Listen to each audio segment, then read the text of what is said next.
para exponer sus obras y presentar su último libro, Extravíos de vanguardia, del Ditela al siglo XXI. Roberto Jacobi nació en Buenos Aires en 1944. Es artista visual, actuó en el ámbito del Instituto Ditela y participó en el movimiento Tucumán Arde. Promotor de la revista Ramona, es considerado un iniciador del arte conceptual. Su muestra, El deseo nace del derrumbe, se expuso en el Museo Reina Sofía de Madrid.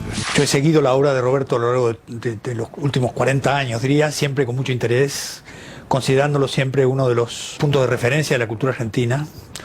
Un punto de referencia siempre que tiende a la invisibilidad, que intenta hacerse invisible, trabajando siempre en grupo o a menudo corriéndose de los lugares más evidentes de su propio trabajo, lo cual también me parece una posición ética que supone también, desde luego, una poética. Mañana a las 20 horas inaugura la muestra Roberto Jacobi en el Gran Vidrio, Avenida Humberto Primo 497. La muestra está curada por Fernando Farina y Santiago Villanueva y reúne una serie de proyectos realizados por el artista entre 1988 y 2017, expuestos por primera vez en Córdoba. Y este sábado a las 19 se presenta el libro Extravíos de vanguardia, del Ditela al siglo XXI, de Roberto Jacobi y José Fernández Vega. La presentación estará a cargo de Roberto Jacobi y Luis García en la Fundación Jorge Bonino, de Anfunes 2327 en Córdoba. Sin dudas, buenas opciones para no perderse la obra de este gran exponente del arte conceptual argentino que hoy nos visita en 5 noches. Un fin de semana con actividades, un fin de semana tanto, bueno, primero la inauguración de la muestra mañana, la presentación del libro el día sábado, y vamos a empezar hablando sobre la muestra que en este momento están montando, terminando de montar ahí en proceso, imagino. Sí, Roberto, sí, ¿no? casi listo. Casi listo, bien, perfecto. O sea, pero es mucho en cuanto a la cantidad de elementos y cosas a montar en la muestra. Sí, bastantes. Sí, Son sí, casi bastante. 30 años, ¿no? Sí, igual no es completa, Claro. es una antología. ¿Es como sería un grandes éxitos o elección caprichosa por ahí, si se quiere? Sí, hay algunos éxitos y algunos por venir. Bien, eso es interesante también, ¿no? Digo, éxitos por venir, lo cual marca que podremos encontrarnos con cosas... Bueno, hablamos de La Vanguardia, que es parte del libro La Vanguardia y demás, pero un artista que siempre se mantuvo a la vanguardia, que siempre formó parte de lo que se conoce tal vez como el arte contemporáneo, el arte relacionado a lo que va pasando en los momentos y distintos momentos históricos de nuestro país.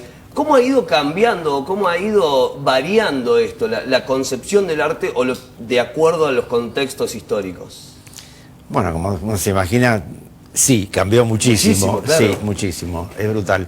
Y una cosa muy simple que cambió es la cantidad de gente que le interesa el arte y la gente que hace arte o participa de alguna manera en la exhibición. Y eso, no sé, si lo comparamos con la época del Ditela, pongamos que había 30, 40 artistas, Claro. siendo exagerados, Sí. y ahora son miles, ¿no? Es como una especie de sociedad. Claro. Y eso me parece que es un cambio muy significativo, porque el público de arte es también gente que hace arte. Entonces, sabe de qué está hablando, Claro. ¿no es cierto? Tiene una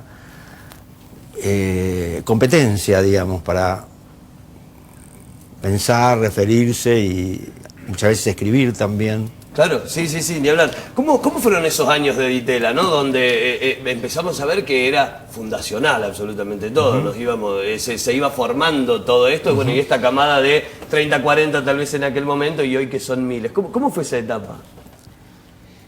Mira, cuando uno está viviendo los momentos históricos no se da cuenta. A uno le parece que es natural, que las cosas son así y ya está. Claro. O sea, que tiene que pasar 20, 30 años hasta que uno comprende que vivió un momento que tenía tal sentido. Claro, y o tal obviamente otro. que todo lo que ocurre alrededor o el contexto le va dando significado a eso. Exacto, sí. Cosas que parecían tonterías quizás en esa época.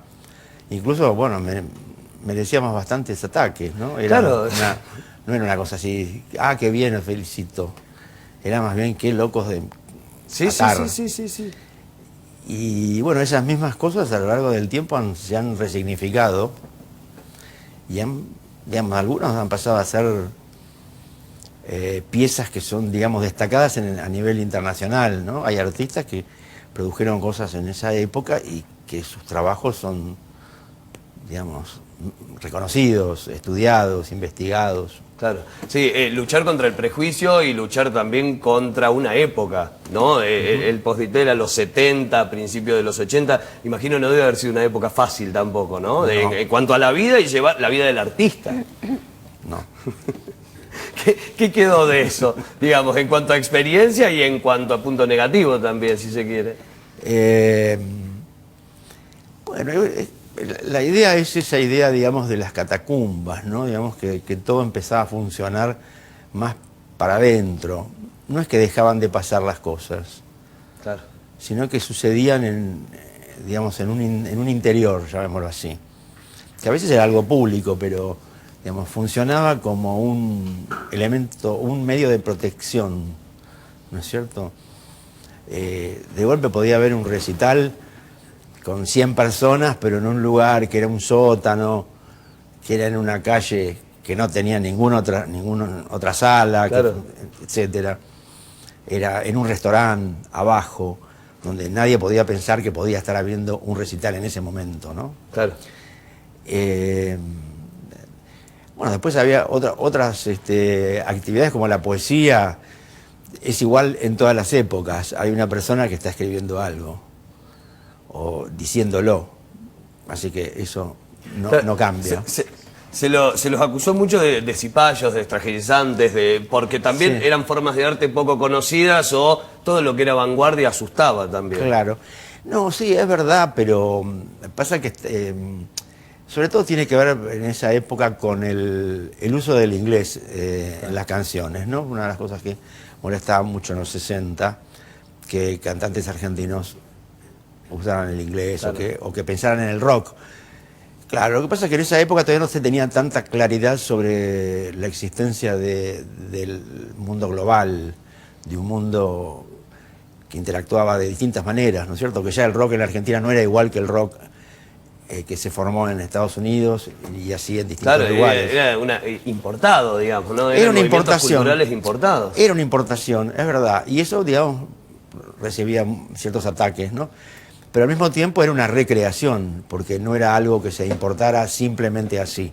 No era una imitación. Había formas. Había un retrabajo, ¿no? Claro. Todo lo que se llama rock nacional, digamos. Pero es muy loco Es esto, un poco porque eso. en un mundo hiperglobalizado donde ya no existe el, bueno, traigo de afuera, porque en realidad se está dando en el mismo momento, pero en distintos lugares, los movimientos culturales, musicales, artísticos, de cualquier tipo. En aquel momento pasaban años tal vez hasta que lleguen, y era la readaptación o reinterpretación de todo eso. Hoy se ha acercado muchísimo más y ya ni se piensa tal vez. Exacto, ¿no? Eso hoy no es un factor de discusión.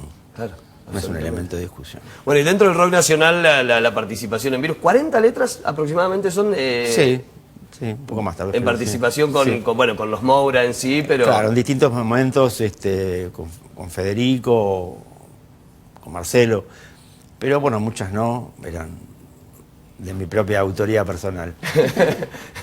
claro, sí. ¿Y cómo fue ese momento? Digo, porque también era fundacional de ese Sí. movimiento, digo, el Sí. movimiento rock platense, Sí. Virus, el glam que se le imponía, también mal visto y mal mirado por gran parte de la sociedad. O sea, Claro. imagino lo difícil que debe haber sido vivir y convivir a Federico Moura con todo lo que pasaba a su alrededor. Sí, es verdad.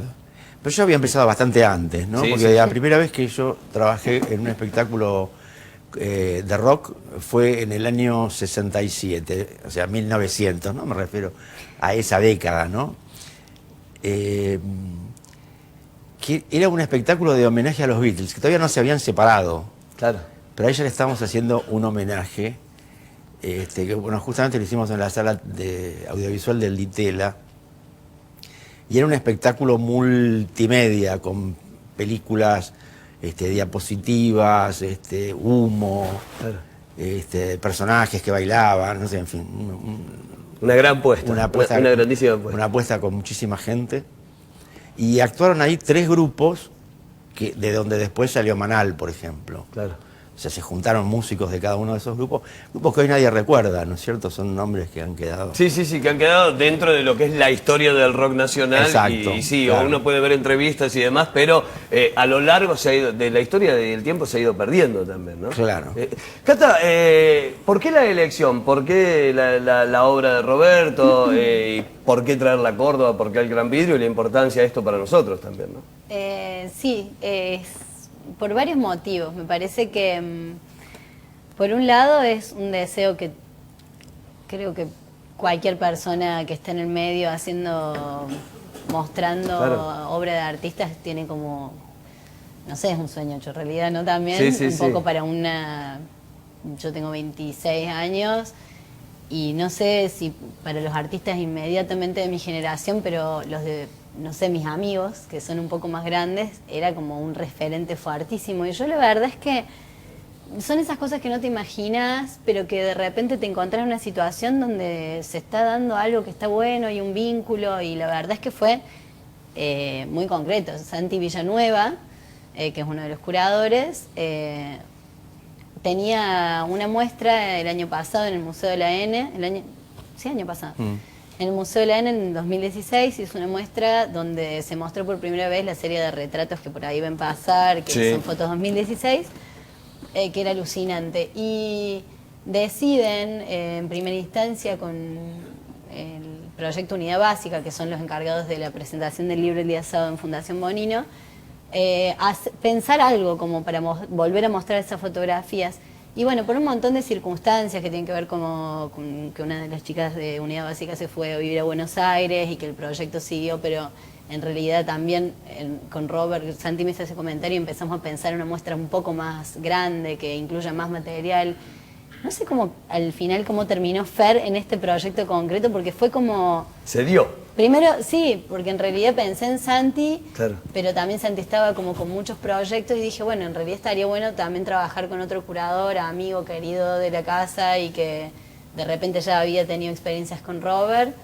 Y bueno, y salió la muestra que nada, alucinante, Sí, o sea, sí. una cosa para mí muy importante, para Córdoba muy importante, creo que para Argentina. Hoy hablábamos, a la mañana estuvimos en el programa de Max de Lupi y también es eso, o sea, no se han visto muestras de muchos trabajos de Robert en Argentina.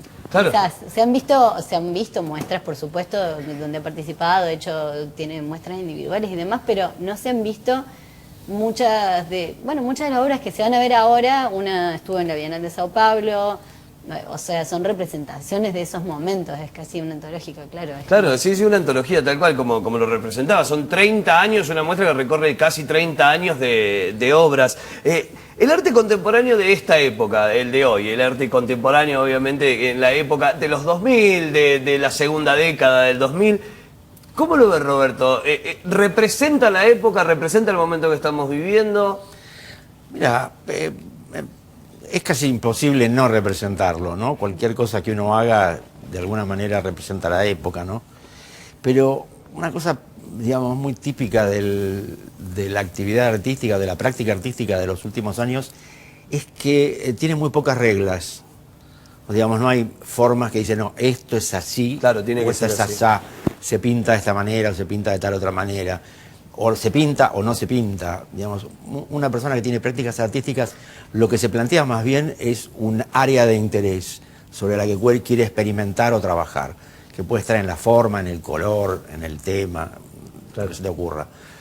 Entonces, por eso el arte es muy difícil de juzgar también, ¿no? Y por eso produce también bastante irritación en mucha gente que dice, no, esto no se entiende, ¿de qué están hablando? ¿Qué es esto?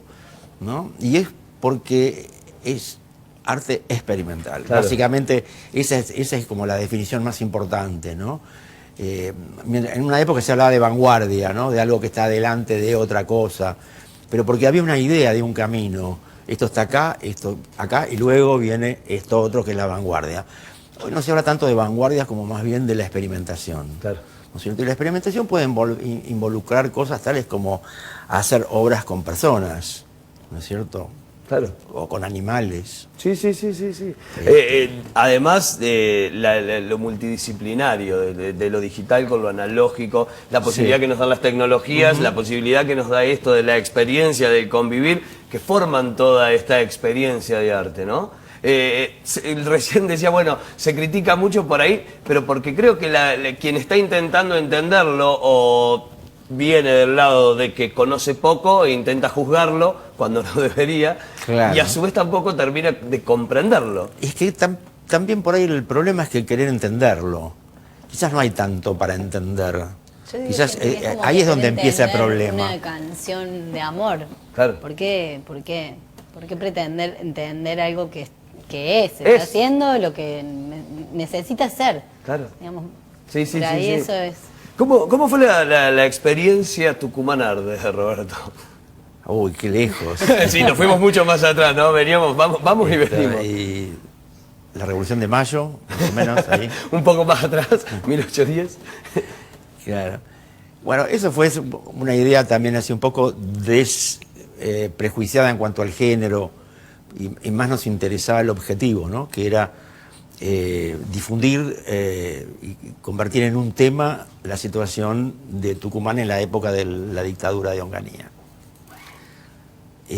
Digamos que habían tomado a Tucumán como uno de los polos de la desindustrialización, ¿no es cierto? Cerraron los grandes talleres ferroviarios donde vivía una buena parte de la población tucumana y también los ingenios de azúcar.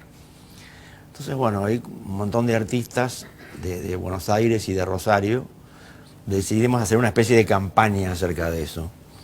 Y eso implicó viajar a Tucumán en diversas oportunidades, hablar con dirigentes sindicales, sociales, políticos,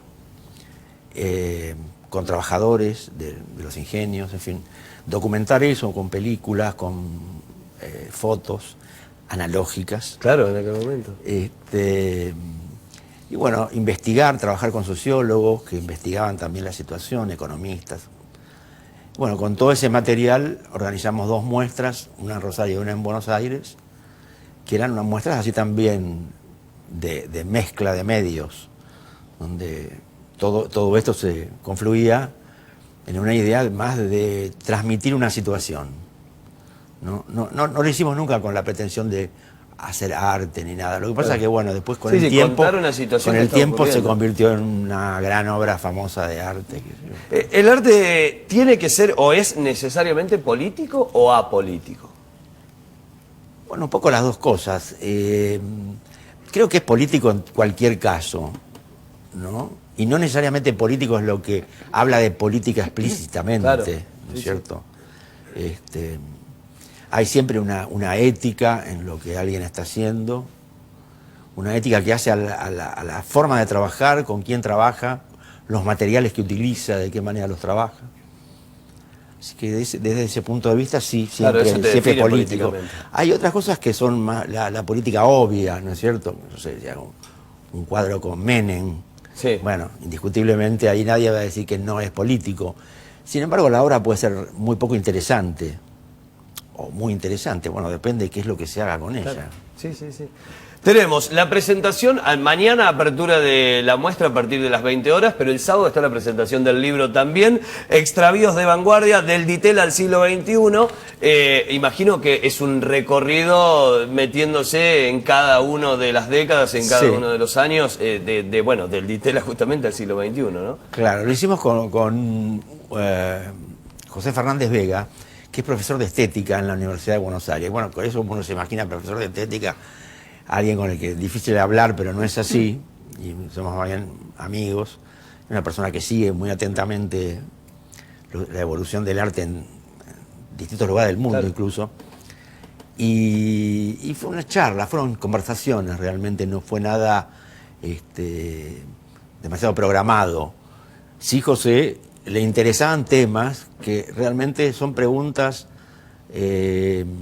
o una indagación sobre cuestiones que exceden a veces también la obra, sino más bien la situación, cómo eso se insertaba en un momento determinado. El análisis contextual de lo Exacto, histórico. eso mismo que vos estás haciendo ahora. Claro, ese recorrido, absolutamente. Bueno, la muestra abre mañana a las 20 horas en el Gran Vidrio. Esto es Humberto Primo 496. 497. 497, bueno, ahí al frente iba a ser, ¿no? 497. Y la presentación del libro estará a cargo, obviamente, de Roberto Luis García también, en la Fundación Jorge Bonino de Anfunes 2327, aquí en la ciudad de Córdoba. Todos invitados para el sábado a las 19 horas para poder participar. Muchísimas gracias, Roberto. Bueno, muchas gracias a vos. Gracias. Cata, muchísimas gracias. gracias. Hacemos un corte, cuando volvemos seguimos con más 5 noches. Estamos en vivo, hasta las 22:30, que es ahí que ya volvemos.